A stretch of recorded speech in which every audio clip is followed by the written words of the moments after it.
There's a reason old sailors' tales never die. Some of them weren't tales at all, and this one hits you like a wave you didn't see coming. Because the Vikings, long before satellites, radars, or sleek navigation screens, had a trick so sharp, so reliable, it still stuns modern sailors today. A trick that let them cross brutal northern waters with accuracy a GPS would nod at. And the wild part? It didn't need batteries, stars, or even clear skies. It was pure human brilliance, carved into the sea itself.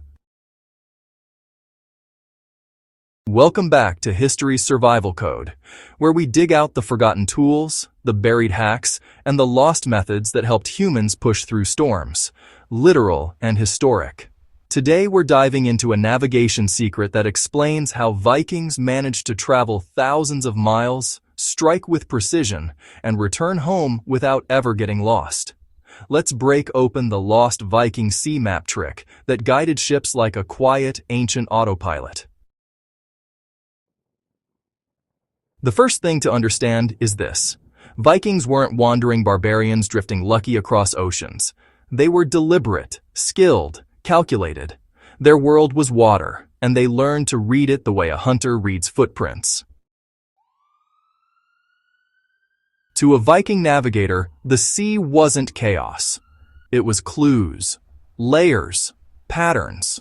And one of their greatest strengths was recognizing that the ocean remembers. It holds the imprint of wind direction, underwater features, distant land masses, and the movement of storms. All they had to do was learn the language. So this sea map trick wasn't just a single tool, you know. It was actually a system, an intuitive living network of signs. And, well, it worked even in fog, overcast skies, or night journeys when the stars just disappeared and the horizon went dark. Here's where the genius really kicks in. The Vikings discovered that ocean swells travel long distances in straight, predictable paths. A swell coming from the northeast always came from the northeast, no matter how many smaller local waves danced on top of it. These deep, slow-moving swells acted like arrows on the water, pointing toward land masses or, well, away from them. The Vikings would stand on deck and feel the rhythm of the ship under their feet. They'd watch how the hull moved, how the bow dipped, how the waves rolled at an angle, and from the direction and spacing of the swells, they could determine their heading. When you read that, it sounds poetic, but it was insanely practical. Imagine traveling 600 miles and never losing track of north, not because of a compass, but because you understood the heartbeat of the sea. In modern terms, they were decoding directional wavelengths with nothing but senses sharpened by experience. Now here's something that shocks people. Even when land was way over the horizon, far beyond sight, the sky would betray its presence. Vikings knew that clouds behave differently over land versus open water. Over land, clouds rise higher and form in thicker layers because of warm air currents. So Viking navigators would scan the horizon, reading cloud formations like a giant signboard. A certain cluster of high, stacked clouds could hint at an island that wouldn't be visible for hours.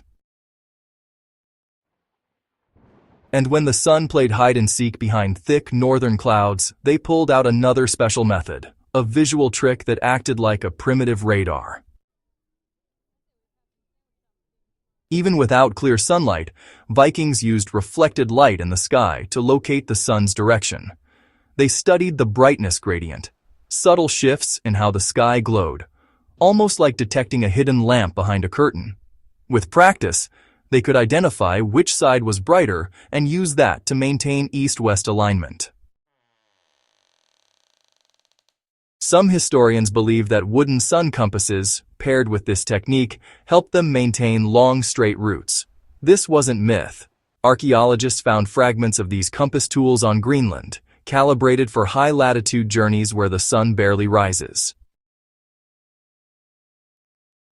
When the sea and sky weren't enough, there was one more layer, one more brilliant failsafe. Vikings tracked bird behavior. Certain species never flew more than a specific distance from land. Others flew in purposeful arcs during nesting season. If a flock appeared on the horizon, it wasn't random. It was a directional clue. Some sagas describe releasing ravens from ships. If a bird circled and came back, land was far. If it flew in a straight path and didn't look back, the message was clear: sail that way. This wasn't superstition. It was field-tested reconnaissance. You don't need to be lost at sea to appreciate this. This Viking navigation system is a masterclass in survival thinking. It teaches you to observe, interpret, adapt, to see signals where others see noise. It's a reminder that human beings, when pushed by necessity and powered by curiosity, can build systems more elegant than any screen. Even modern sailors today, sometimes, they still use swell direction when their electronics fail. Because nature doesn't glitch. Nature doesn't lose signal. The ocean's memory system still works. And the swagger of all this? Well, the Vikings didn't just cross oceans. They did it so consistently that they built trade routes, raided across continents, and forged one of the boldest maritime legacies in history, all with tools you could honestly learn in a few weeks and master in a lifetime. What the Vikings left behind isn't just a navigation trick, it's really a mindset. Train your attention, read your environment, trust the patterns nature has repeated long before technology ever existed. Whether you're on the water or in the chaos of modern life, these ancient skills are still sharper than half the gadgets folks rely on today. If you love unlocking lost survival knowledge like this, make sure you subscribe to History's Survival Code and, hey, share this video with someone who appreciates real ancient brilliance. More forgotten skills are coming, and trust me, you don't want to miss any of them.